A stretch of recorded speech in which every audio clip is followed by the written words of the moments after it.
आइए बैठिए, बिल्कुल समय पर आए हैं आप।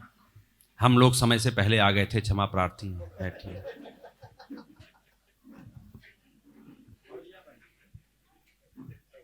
बहुत अच्छा लग रहा है, आप लोगों के चेहरे पर मुस्कान आ रही है। कवि सम्मेलन धीरे धीरे ऊंचाई की ओर अग्रसर है। बड़े कवि आएंगे। बड़े आराम वाले मुद्रा में बैठे हो भाई साहब। कवि सम्मेलन में बड़े लोग भी हुआ करते हैं। एक कवि सम्मेलन में गौतम जी जाने का मौका मिला, बहुत जोर लगाया। अभी कवि सम्मेलन अपने बीच वाले पड़ाव पर है। ऐसे ही वो बीच वाले पड़ाव पे पहुंचा था, सब लोग ताली बजा रहे थे। एक भाई साहब मजे से बैठे थे, भगवान दास गुप्ता जी जैसे। आप बहुत बेहतर हैं, लेकिन इसी अंदाज में बैठे थे भारी भरकम से। बीच बीच में आप सोफे से उठा करो, उसको भी सांस लेना पड़ता है कभी कभी। आनंद में आप मजे लो। आप देखो, आपके कारण लोग हंस पड़े। एक बार जोरदार ताली बजाइए भगवान दास गुप्ता जी के लिए। हाँ, बगल में जसबीर सिंह जी भी बैठे हुए हैं। मैं प्रताप जी को दिखाने लाया हूँ पटियाला में सरदार कैसे हो। तो ये पटियाला है, ये है पटियाला। अभी दोनों मिलाऊंगा बात। तो बड़े आदमी की मैं बात कर रहा था, तो सभी लोग ताली बजा रहे थे, वो ताली ना बजाए। मुझसे रहा नहीं गया, मैं गया। मैंने पूछा, भाई साहब आपको कोई तकलीफ है? सारे लोग ताली बजा रहे हैं, आप शांति से बैठे हैं। उन्होंने कहा, दिनेश मैं बड़ा आदमी हूं, मैंने ताली बजाने के लिए आदमी रखा हुआ है। वापिस आ गया। उसके बाद सुंदर कटारिया भाई की बारी आई। हास्य का बड़ा कवि है। इन्होंने वादा किया था मुझे भी ले जाएंगे, बस मुझे छोड़ दिया। मैंने इस बार इसको पकड़ा, यहां से इसको जाने नहीं देता मैं सुबह। तो सभी लोग हंसते हंसते लोटपोट। वो भाई साहब फिर बैठे रहे, मुझे रहा नहीं गया। लाफ्टर का इतना बड़ा कवि आया हुआ है, और वो भाई साहब यूं बना करके चेहरा। मैं गया उनके पास, में हंस तो लो ना दिनेश। मैंने कहा ना मैं बड़ा आदमी, मैंने हंसने के लिए भी आदमी रखा है। एक साल बाद वो एक कवि सम्मेलन में फिर टकराया। मैंने देखा उसकी गर्दन लटक रही है। मैंने कहा, भाई शादी हो गई, बधाई हो। आपको कैसे पता? आपकी गर्दन को देख करके। शादी के बाद पुरुषों की गर्दन ही लटक रही होती, महिलाओं के गर्दन में मंगलसूत्र, और पुरुषों का तो पूरा का पूरा गर्दन ही लटक जाता है। मैंने कहा, आप अकेले कविता सुनने आए। अब मैं देखना चाहता हूं, जिस कवि को मैं बुलाना चाहता हूं, आईक्यू की बात होनी चाहिए कविता सुनने के लिए, हास्य के लिए। भाई साहब मोबाइल रख दो आप, वरना पछताओगे। मैं जिस कवि के लिए भूमिका बना रहा हूं, आप वो बड़े आदमी वाली श्रृंखला में आ जाओगे। आप सब ध्यान रखना। वो भी बड़े आदमी ने, मैंने कहा भाभी जी को लेकर नहीं आए, अपना आईक्यू लेवल तैयार रखिएगा, बात मिस हो जाएगी, मजा ही खत्म हो जाएगा। बोले भाभी जी को लेकर नहीं आए? बोले भाभी जी हनीमून पे गई हैं। मैंने कहा अकेले? अभी भी मामला समझ में नहीं आ रहा है। एक बार जोरदार ताली बजाइए। मैं आमंत्रित कर रहा हूं हरियाणा के उस हंसी ठहाकों को। आपकी तालियां कम है, और तालियों का घनत्व तो बढ़ाइए। भाई सुंदर कटारिया आ रहे हैं आपके बीच। सुनाना भी है। ठीक है सर, आप अब भी नहीं बजा रहे। और देखो, ये दिनेश कह रहा है, बोले उठते रहा करो, सोफे को सांस लेने दो, मोटे हो। ये मोटे नहीं है, ये सूझ रहे हैं। ठीक है भाई। शादी के बाद आदमी की दो ही स्थिति होती है, या तो मेरी तरह सूख जाता है, या भाई साहब की तरह सूझ जाता है। ठीक है, सुनना ठीक है। सबसे पहले मैं आदरणीय स्वर्गीय श्री राम जीवन गुप्ता जी, मैं उनसे मिला भी था, बहुत अच्छे व्यक्तित्व थे। उनकी पावन स्मृति को प्रणाम करता हूँ। दिनेश मेरा भाई है, हम बहुत पुराने मित्र हैं, और ये बहुत बड़ी बात है। मेरे पिताजी बरसों पहले चले गए, मेरी हिम्मत नहीं हुई इतनी कभी कि मैं उनके नाम से सम्मान शुरू कर सकूं। भाई के लिए एक बार जोरदार तालियां बजाइए। ये तालियां तो थी इसके लिए कि दिनेश ने शुरू किया, और पहला ही सम्मान वाकई उस व्यक्ति को दिया है जो उसके लायक था। जटवानी साहब को सुना। मैं कई सालों से चंडीगढ़ आरबीआई में कवि सम्मेलन करवाता हूँ। दर्दी साहब सच बताऊं, मुझे आज तक पंजाबी का अच्छा कवि नहीं मिला। लेकिन ये पंजाबी के अच्छे कवि नहीं हैं, कवि ही ये हैं। क्या बात है भाई, कवि ही ये हैं। वाकई मजा आ गया जिनको सुन के। ये बीच में पत्नियों पर बहुत बात हुई, मैं भी करूँगा। लेकिन आज दो भाभी आई हुई हैं, दिनेश भाई की वाइफ, सागर सूद भाई की वाइफ। मत आते आज, यो इसको यूं कह रहा है, रूप की चांदनी में सिंधु ज्वार भरता, इसको देख कर सागर को देख कर दिनेश कह रहे हैं। सागर दिनेश को देख कर उसको 4 पंक्तियां दे रहे, ये किस लिए हैं फिर? ठीक है भाई बढ़िया। ये 377 यूं तो हटी है। ये एक दूसरे से प्यार कर रहे हैं, फिर यूं कहे बस तू मिल गई और क्या चाहिए। फिर लास्ट में दूसरी गजल में कह रहे हैं, दर्द से भरा हुआ रोना चाहता हूं। चाहते क्या है भाई? ठीक है, पत्नी की प्रशंसा करना मजबूरी है, मान गया मैं, तो सिर्फ वही सुनाओ ना जो बढ़िया है कि तू मिल गई और क्या चाहिए। बस उसके बाद ये मत बताओ कि मैं दर्द से भरा हुआ हूं। वो उसे पता है, उसी ने तो भरा है।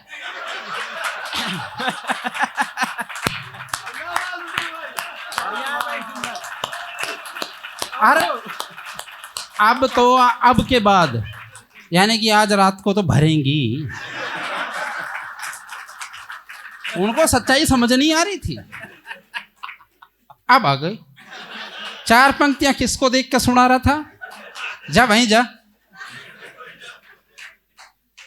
देखिए मजा आना चाहिए। हाँ खा सब लोग, मजा आना चाहिए। 4 पंक्तियां सुनाता हूं, उससे ये भी पता लग जाएगा कि मैं कवि भी हूं, पढ़ा लिखा हूं, प्रोफेसर रहा हूं 15 साल, जाट हूं। ये अपने आप में बहुत बड़ी बात है। एक बार भाई साहब, आपका नाम क्या है सर? संधू साहब। अच्छा सर, आप विस्टालैंड से आए हो, बहुत बहुत अच्छा लगा। देखो मैं अपनी 4 पंक्तियां बाद में छोड़ा लूंगा, पहले दिनेश का पैसे का जुगाड़ कर दूं। ठीक है भाई। कोई भी आयोजन, देखो आप लोग कवि सम्मेलन सुन रहे हो, आप लोगों को मजा आ रहा है, अब तक बहुत बढ़िया सबने सुना है, बहुत बढ़िया। मैं थोड़ा सा टाइम लूंगा भाई। हाँ भाई, पर हाँ मेरा मन है कि मैं, देखो अभी बॉर्डर 2 आई है, उससे पहले धुरंधर आई थी, हजारों करोड़ रुपए कमा जाते हैं।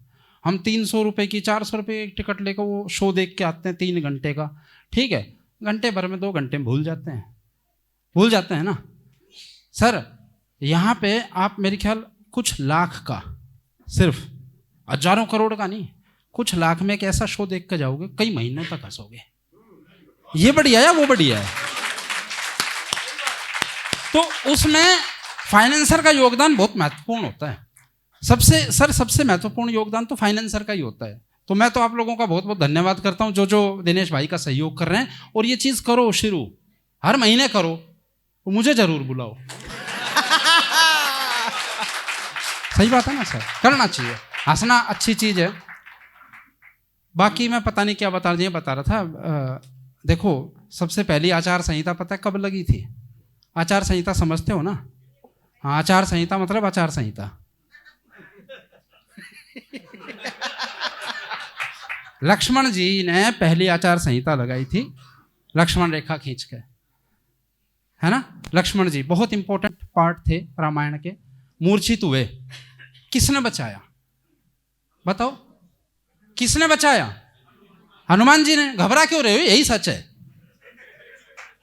भाई साहब। आप बताओ, आप तो बहुत इसको कॉफी भाई को सुन रहे थे, इन्हीं की प्रशंसा करी बस। इन्हें कुछ दिए थे क्या? 1100-2100 कुछ है? मैं यूं सोच रहा हूं ये पीते ही हैं बस, जिस हिसाब से इनका डील डोल है। हनुमान जी ने लक्ष्मण जी को बचाया। अब एक प्रैक्टिकल बात बताना, कितनी रामायण पढ़ ली हमने, कितनी भाषाओं की रामायण पढ़ ली, देख ली, कभी लक्ष्मण जी ने हनुमान जी को थैंक यू बोला? नहीं बोला ना। हम टैक्सी से उतरते हैं तो थैंक यू बोल देते हैं, लेकिन क्या हनुमान जी ने अपना काम करना रोक दिया? नहीं रोका ना।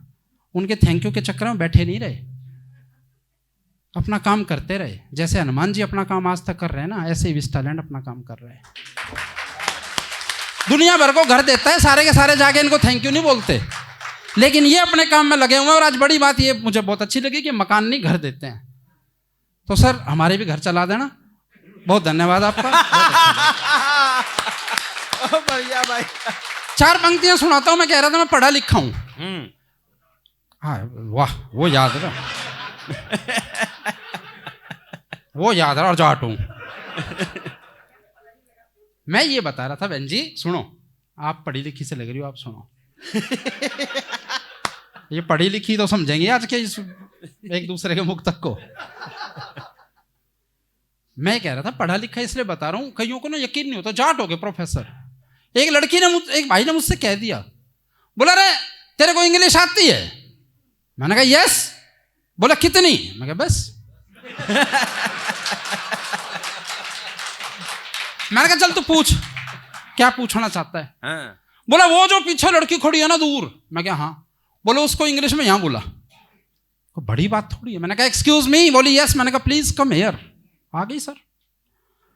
अब बोले इसे वापस भेज के दिखा। मैं मुश्किल से तो आई है। अब भाई साहब मुझे बेवकूफ समझ रही थी, समझ रहा था वो। बोला इसे वापस भेज के दिखा। मैं जाट था, बावड़ा नहीं था। मैं वहां गया,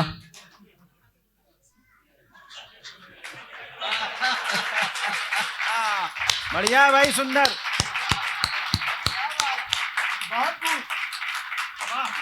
एक थोड़ी बजाओ क्योंकि फिर मुझे टाइम कम मिल रहा है। आओ भाई साहब। अरे वाह, आओ। हाँ, लाइट के नीचे मत बैठना आप। रिफ्लेक्शन पड़ेगा सर। सर मैं उनको कह रहा हूं, एक आदमी से दो ही औरतें प्यार करती हैं, एक माँ और एक पत्नी। जब माँ प्यार से सिर पर हाथ फेरती है तो बाढ़ आते हैं, और जब पत्नी और वो भाई जो आया तो ऐसा लगे पूरे पड़ोस ने याद फेर रखा है।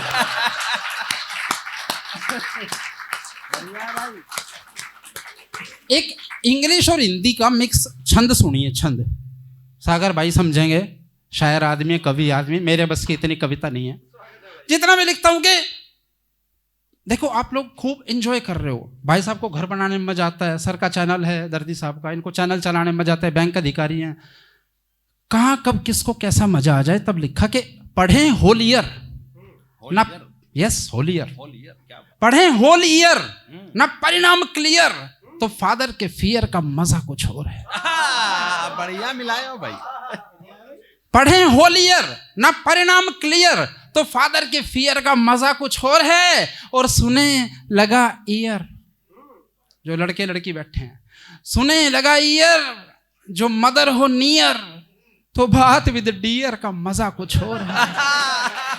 और पटियाला की बात कर लूं कि आंख में हो टीयर, जो दोस्त लाके बियर और कर देवे चीयर, तो मजा कुछ और है। अब सुनिएगा, अंतिम तालियां बीच में मत बजाना।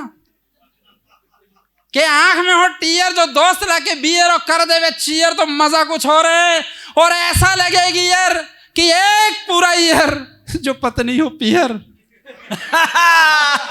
मजा कुछ है। देखिए मैं पत्नी की बात क्यों कर रहा हूं, क्योंकि ये सच है।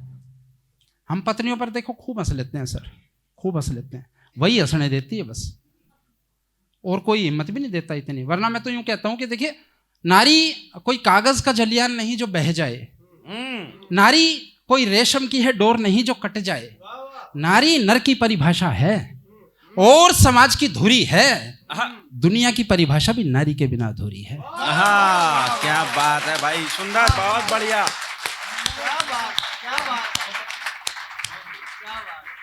ऐसी पंक्तियां कह कह के मैं नारियों से बचता रहता हूं। वरना मेरी तो खुद, हाँ माता जी, मेरी तो खुद 150 किलो की है।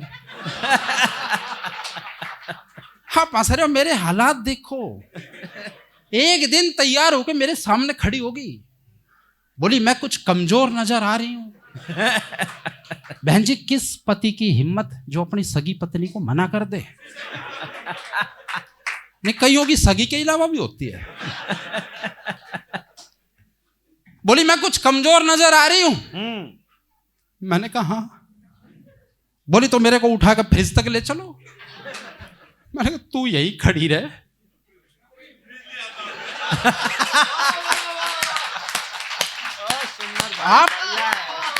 आप वो समझदार हो, वाकई गजब समझदार।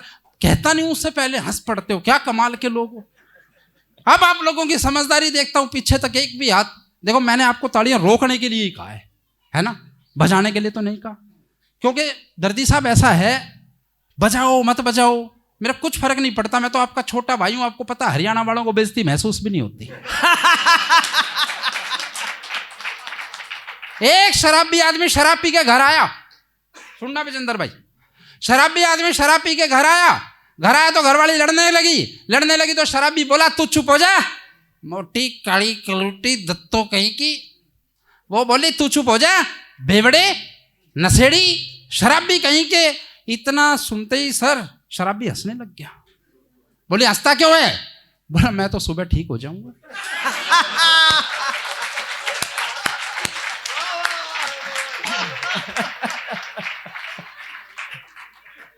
तो सारी जिंदगी ऐसी ही रहेगी। देखिए पत्नी के शक की और पत्नी के खौफ की कोई इंता नहीं है। खैर पत्नी खतरनाक होती है, खतरनाक, देखिए सारी पत्नियां खतरनाक नहीं होती, कुछ ज्यादा खतरनाक भी होती है। वो एक बार रावण मेरे सपने में आ गया, दुनिया का पता नहीं कौन आता है, रावण सपने में आ गया। बोला भाई एक बात बताओ, तुम हर दशहरे में मुझे फूकते हो, मैंने तो राम की पत्नी उठाई थी, तुम्हारी थोड़ी उठाई थी। मैं कहा इसीलिए तो फूकते हैं। ये सुंदर, ये नया है भाई, ये नया चीज है, कमाल है, ये नया माल है यार, ये बढ़िया निकाले। इस पर सरदार जी ने ताली बजाई है, इसी पे बजाई है। पत्नी के शक की और पत्नी के खौफ की कोई इंता नहीं है। कोविड आया, आप सब लोगों ने देखा, यस और नो? हाँ देखा तभी तो बैठे हो। बहुत बुरा दौर देखा सर, 2 साल। सर साउंड वाले भाई साहब, कुछ पेमेंट का इशू था क्या? बीच में नहीं खोल रहे थे। बहुत बुरा इशू, बहुत बुरा दौर देखा सर, बहुत बुरा दौर देखा दर्दी साहब। 2 साल खुद की घरवाली देखनी पड़ी, और तब देखनी पड़ी जब ब्यूटी पार्लर बंद पड़े थे। दोनों तरफ मूंछ बराबर निकल रही थी, समझ नहीं आ रहा था पति कौन है पत्नी कौन है। मैंने पूछ लिया तू ही थी क्या जिसे ब्याह के लाया था 15 साल पहले? बोले मैं ही थी। ये तो सरदार जी कोविड का नाम है, आधे तो घरवालियों को देख के मर गए। भाई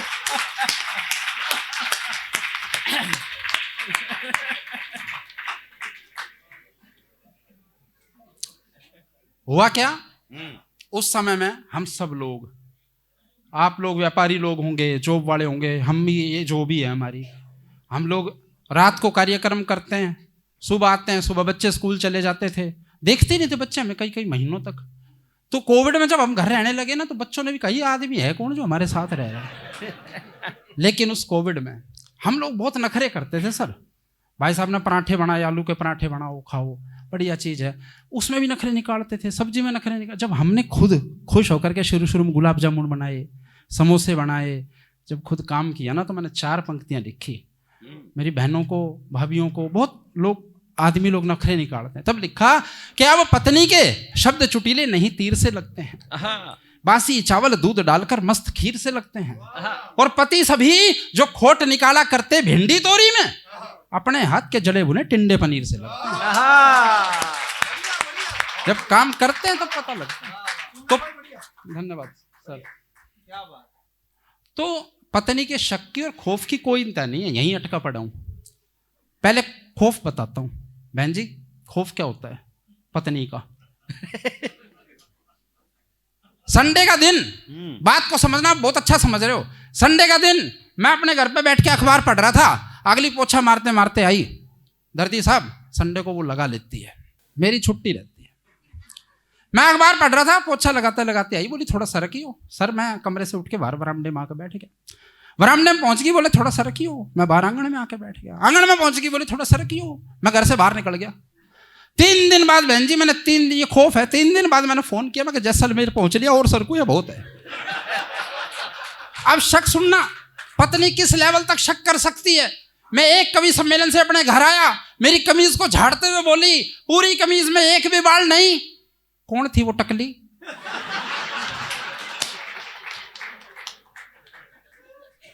इस पत्नी परिचर्चा को यहीं खत्म करते हैं। एक सब्जी वाली कविता सुनो। हाँ हाँ भाई। एक समस्या है बहुत बड़ी। मैंने लाफ्टर किया तो वो जब मैंने वो समस्या मुझे सुरेंद्र शर्मा जी ने पूछी कि भाई सुंदर देश की सबसे बड़ी समस्या क्या है, मैंने वो बताई, उसी रात उस पर 80 मिलियन व्यूज थे। सारे इतने दुखी हैं बेचारे। और सर ये मेरी पर्सनल, ये कोई कविता नहीं थी, मेरी घर की पर्सनल बीमारी थी। और सबने लिखा भाई मारी भी हुई है। पत्नी के एक प्रश्न का उत्तर, सर आप चला लो विस्टालैंड, आप चाहे प्रधानमंत्री के पास तो समस्या का समाधान है, प्रधानमंत्री की शादी नहीं हो रखी लेकिन इस समस्या का समाधान, दर्दी साहब आप सीनियर आदमी हो, बहुत सीनियर हो, बहुत अच्छे आदमी हैं दर्दी साहब। सच बात है, मैं और दिनेश अभी पीछे, दिनेश को मैंने बुलाया था हरियाणा में, हिसार एक जगह है, वहाँ पर कार्यक्रम किया। कार्यक्रम के बाद हम जाने वाले में पता लगा कुआं है, उस कुएं में आवाज़ लगाओ जवाब आता है। मैं और दिनेश चले गए, मैंने आवाज़ लगाई सुंदर कटारिया, कुएं से सर जवाब आया सुंदर कटारिया, सुंदर कटारिया। आवाज़ लगाई दिनेश देवघरिया, जवाब आया दिनेश देवघरिया, दिनेश देवघरिया। अब हम फंस गए। हमने कल कार्यक्रम में जाना था तो हमने सोचा दर्दी साहब का भी नाम ले लेते हैं, भाई मुख्य अतिथि हैं जगजीत सिंह दर्दी। कोई आवाज ही नहीं आई, घबरा गए सर हम। इनके चैनल पे मैंने भी काव्य पाठ किया हुआ, घबरा गए, इनकी बड़ाई कैसे करेंगे। चलने लगे तो पड़ोस में कुटिया थी, कुटिया में बाबा बैठे थे। बाबा से पूछी, बाबा क्या चक्कर, आवाज लगाई सुंदर कटारिया, जवाब आया, आवाज लगाई दिनेश देवघरिया, जवाब आया, आवाज लगाई जगजीत सिंह दर्दी, कोई जवाब नहीं आया। बाबा ने जो जवाब दिया, पसंद आए तो एक बार तालियां बजाना, आप कह रहा हूं। बाबा बोले, बेटा सुंदर कटारिया का जवाब हो सकता है, दिनेश देवघरिया का जवाब हो सकता है, जगजीत सिंह दर्दी का कोई जवाब नहीं, कोई जवाब नहीं। सर इससे ज्यादा चमचागिरी नहीं कर सकता मैं।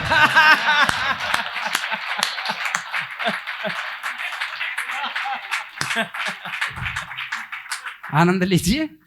पत्नी के एक प्रश्न का उत्तर किसी पति के पास नहीं है। पत्नी का एक प्रश्न, भाई साहब एक प्रश्न, सब्जी क्या बनाऊं।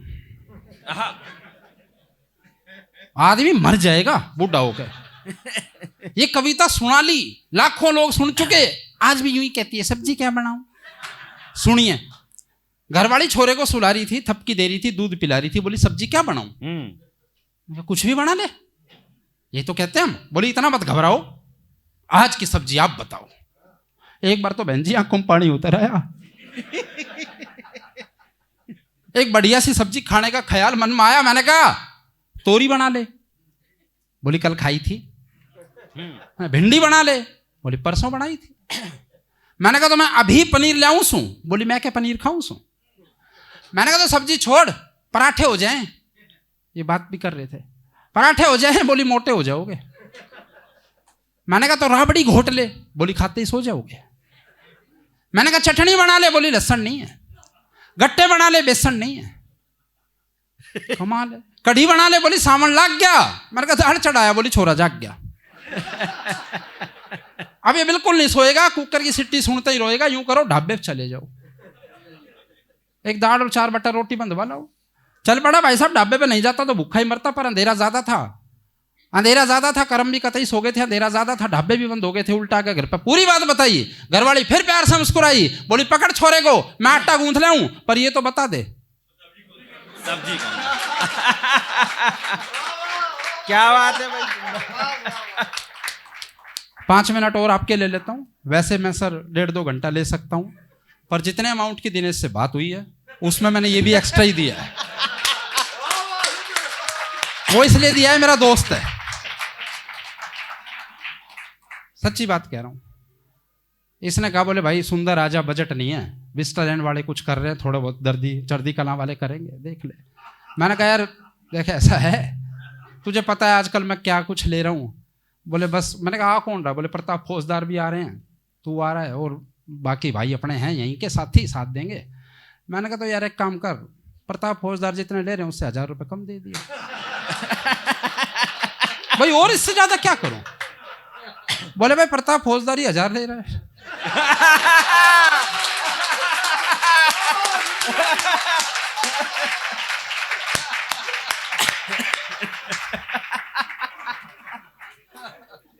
मैं सर कुछ कहने लायक रहा नहीं, तो इसके ऐसे हालात करो कि आप लोगों को आनंद आए। देखो आनंद आया तो इसके कारण आया इसके हालात ऐसे करो कि हमारा आने का दिल करे। एक 2 मिनट की बात और कहता हूं, अब ज्ञान की बात करूंगा थोड़ी। हंसाने को हमारे पास खूब सब कुछ है, मेरे बड़े भाई बहन बैठे हैं, भाभियां बैठी हैं, सब लोग युवा हैं। तो उस कोविड में से एक चीज निकाली थी मैंने, जरूरी है आज के टाइम में, सब सज्जन लोग हैं। देखिए कोविड में ना हम टोटली सोशल मीडिया पर डिपेंड हो गए ना, टोटली सोशल मीडिया। भाई ने कहा भी टच की बात करते हैं, टच की नहीं करते, सच बात है। टोटली सोशल मीडिया पे, फेसबुक पे आ गए। और सर इतने बुरे आ गए, आप लोग सब बड़े लोग हैं जानते हो, इतने बुरे आ गए, लोग अर्थियां तक फेसबुक पे डाल रहे हैं, डेड बॉडीज तक फेसबुक पे डाल रहे हैं। क्या गंद मचा रखा है। सर मैं सही कहता हूं, बावड़ी बूझ थोड़ी हूं, कभी हूं तो सही कहूंगा। सर बुरा हाल है, सोचते नहीं है क्या डालना है क्या लिखना है। एक भाई का लड़का हुआ ताजी होता है, टेंशन मत लेना। बच्चा हुआ ताजी, अगले ना उसकी फोटो फेसबुक पर डालते हुए ऊपर लिख दिया ईश्वर की कृपा और आप सबके सहयोग से मैं भी बाप बन ही गया। और अगर भविष्य में आप लोगों का सहयोग यूं ही मिलता रहा तो 3-4 साल में फैमिली कंप्लीट। लाइक तो आए सो आए। एक भाई ने तो कमेंट में लिख दिया जब जरूरत पड़े।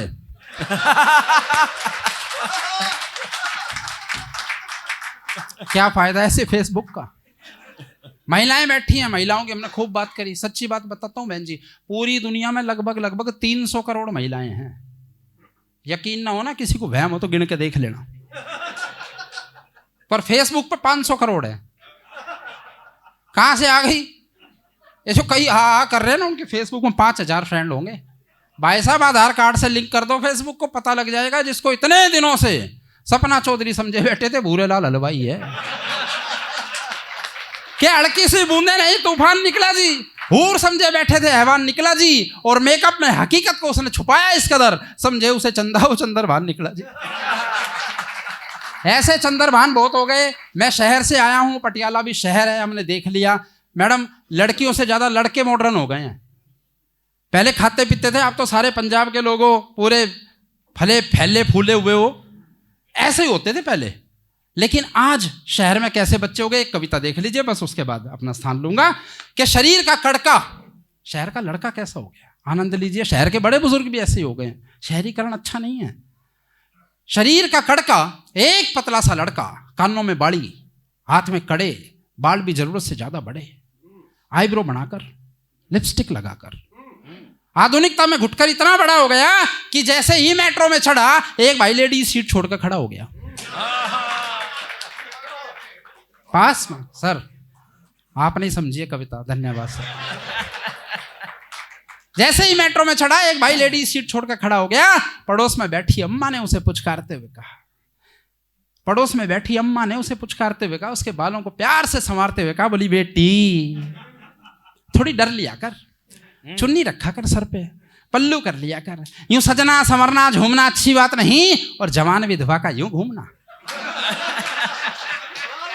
अच्छी बात नहीं। पड़ोस में लोग खड़े थे, हंसते हुए बोले, उस आधुनिक लड़के पे तंज कसते हुए बोले, अम्मा क्या तुम्हारी आंखों में दर्द है? ध्यान से देखो, विधवा नहीं है, मर्द है। अम्मा बोली, मर्द है तो शर्माना चाहिए, इसे कम से कम उसके नाम का सिंदूर तो लगाना चाहिए। इतना सुनते ही वो भड़का, चिल्लाकर बोला, अम्मा मैं लड़का हूं, लड़का, मुझे गुस्सा मत दिला। अम्मा बोली, बैठ जा, ज्यादा मत चिल्ला, तेरे चिल्लाने से क्या अम्मा डर जाएगी? एक रैप्टे में सारी आधुनिकता उतर जाएगी। शक्ल के बेचारे आधुनिकता के मारे बर्गर टिक्की चाउमीन के यार, खैनी पान सुपारी के शिकार। अरे घी खा, दूध पी, काया बदल, परंपराओं से सीख, औरों को सिखा, और ये खामा खा की आधुनिकता मुझे मत दिखा। और सुन, दिमाग की बत्ती जला, मन की आंखें खोल, मैं भी बाबा हूं, मुझे अम्मा मत बोल। धन्यवाद।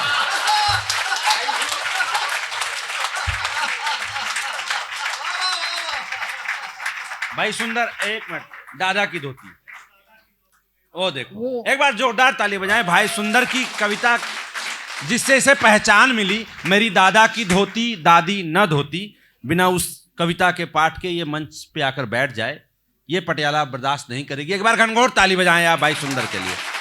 भाई सुंदर पटियाला में तो जी एक बार दिनेश ने फंसाया था। मुझे एक इवेंट में बुला लिया और वहां पटियाला ही चल रहे थे। हाँ। और बाबूजी मैं लगा रहा 3-4 घंटे, आगे उन्होंने तो पी रखी थी ना, बस भाई और सुना, बस भाई और सुना। जाट सरदारों में फंस गया उस दिन। पीछे भी सरदार बैठे हैं और ये हमारे गुरु हैं, इन्होंने सब कुछ सिखाया, हम तो इनको देख के बड़े हुए हैं, ये वही हैं, हम बड़े हो गए। दादा की धोती कविता हरियाणवी में है, समझ आएगी? आएगी आएगी आएगी। चलो ना भी आए तो भी ताली बजा देना कि इतनी बढ़िया होगी जितना सारा माल बढ़िया था। एक कविता सुना देता हूँ, भाई का आदेश है। मेरे दादा की धोती, पहले सभी बुजुर्ग आपके यहाँ भी मेरे यहाँ भी, मैंने बताया हम तो आपका हिस्सा थे, धोती पहनते थे। और धोती की जो महिमा मैंने लिखी, मैंने अपने घर को देख के लिखी। कविताएं सच्चाई को देख के लिखी जाती हैं। देख लियो, अगर आंख बंद हो गई तो फोटो दोबारा ले लियो, फोटो खराब नहीं होना चाहिए, है जी? हाँ आंखें ना तू खोल लगा, कितनी खोल ले इतना ही दिखेगा। खोल दूंगा, खुद को तो खोल ले, मेरी आंख खोल लेगा। बहुत बढ़िया भाई है मेरा अर्जुन, एक बार इसके लिए तालियां बजा दो। हमें कुछ भी हो, मैं तो प्रशंसा करनी है, लेकिन सच में हम बरसों से मिल रहे हैं। कविता सुनिए। मेरे दादा की धोती, मेरी दादी ना धोती ना धोती। दादा दादी का हरियाणा में सर अलग ही माहौल है, अलग ही प्यार है, अलग ही मामला है उनका। दादा कमाल दादी कमाल, दोनों गजब के होते हैं। दादी तो मेरी तो पढ़ी लिखी थी, एक दिन अखबार खोल के बैठेगी, अखबार में पहली खबर पढ़ी, आज से हरियाणा में विधवा पेंशन 2000 रुपए महीना बढ़ाई जाती है। मेरे दादा की तरफ देखने लग गई, बोला मुझे क्या देख रही है? बोले तू यहां बैठा बैठा हर महीने मेरा 2000 रुपए का नुकसान कर रहा है। ऐसा ही दादा दादा सर, बड़े लोग बुजुर्ग लोग ना बिचौलिए बहुत बनते हैं, जिसके लिए इसने तालियां बजवाई थी, असली नाश वही कराते हैं। एक गांव में दादा था ऐसा ही, एक बहू आई, बोली दादा तू हमारी लड़की के लिए भी कोई बढ़िया सा लड़का देख देना, बढ़िया लड़का जिसके पास बढ़िया कोठी हो, बंगले हो, आराम हो, सुख चैन हो, ना कोई काम हो। दादा बोले ऐसा घर होगा तो भाई ना चले जाऊंगा, उसको भेज के क्या करूंगा। ऐसे दादा दादी का प्यार। मेरे दादा की धोती, मेरी दादी ना धोती। इसमें से छंद स्किप करता हूँ, सीधी कविता कि धोती क्या थी, कतई कमाल थी। उसकी विशेषताएं सुनिए। वह तौलिया वह रुमाल थी, उससे त नहाते, उससे न धोते, निचोड़ के गर्मी में ओढ़ के सोते, खाट पे बिछती बिस्तर बन जाते, गुड्डे गुड़िया का घर बन जाते। और दर्दी साहब धोती क्या मच्छरदानी देगी थी, सकरात पे दादा पे नानी देगी थी। दादा नानी की यारी थी। पहले समझी समझना में बहुत अच्छे संबंध होते थे, है ना? भाई साहब का तो उठी झुरझुरी सी याद आई समझना। दादा नानी की यारी थी। मुझे इस बात का इसलिए पता, सर मेरी नानी हमारे घर आती ना, मेरा दादा कहता सुंदर रहे। हाँ दादा, भाई तेरी नानी नहा ली या नहीं, तेरी नानी ने रोटी खा ली या नहीं। ये बात दादी सुनेगी तो किसके धोते धोएगी। दादा नानी की यारी थी, धोती दादा ने बहुत प्यारी थी। दादा धोती ने मंत्र लगाता और जब भी नानी बुलाती इसी ने पहन के जाता। दादा पे सुरूर मोटा चढ़ रहा था, चमकदार धोती पे घोटा चढ़ रहा था। धोती पूरे गांव में छाली थी, अरीब तक तो कई बारातों में जाली थी। कभी खाली हाथ नहीं आई थी, कदे लड्डू तो कदे जलेबी ले आई थी। दर्दी साहब धोती क्या थी, कतई जहरी थी। एक बार तो गांव के प्रधान ने भी पहनी थी, खूब बढ़िया मान जाई थी, 100 रुपये मानतान जाई थी। पर दादी धोती को देखते ही चीखा करती थी। कविता की अंतिम पंक्ति अच्छी लगे तो तालियां बजाना। दादी धोती को देखते ही चीखा करती, क्योंकि दादी ने धोती में नानी दीख्या करती। तो जब भी देखती बैठकर रोती, पर मेरे दादा की धोती मेरी दादी ना धोती। आप लोगों को सुंदर कटारिया का काव्य पाठ कैसा लगा? एक बार तालियों से बजाओ।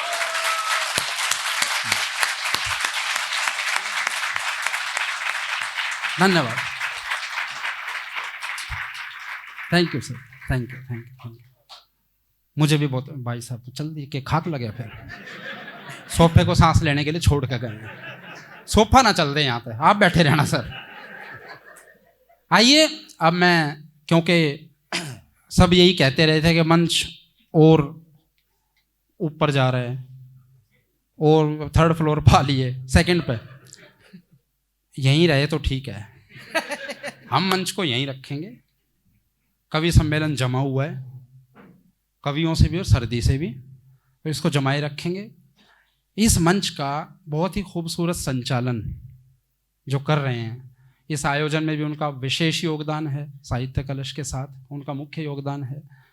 आप दोनों का तो सर है ही, और भी हैं जो हैं, जो जोटा मार रहे हैं, उन सब का योगदान है। लेकिन इस मंच का बहुत खूबसूरत संचालन मेरा भाई दिनेश कर रहा है। दिनेश भाई की एक बात बता दूं, दिनेश भाई ने देश का कोई भी न्यूज़ चैनल, देखो ये हम ही विशेष नहीं है, मैं और सरदार जी, हमारी तो प्रशंसा करनी पड़ती है, चलती रहती है सर।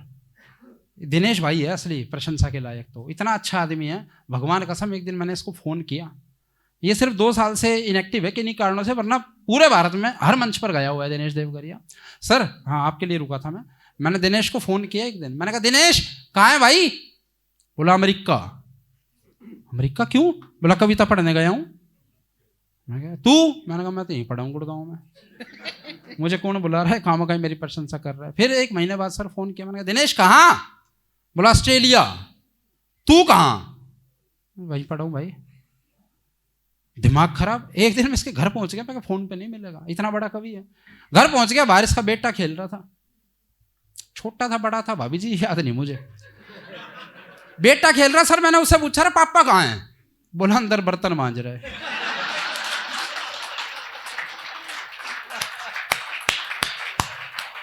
मैंने फोन किया, मैं दिनेश कहाँ? बोला कनाडा। तू कहाँ? मैं कहा गेट खोल, कनाडा के बाहर खड़ा हूं।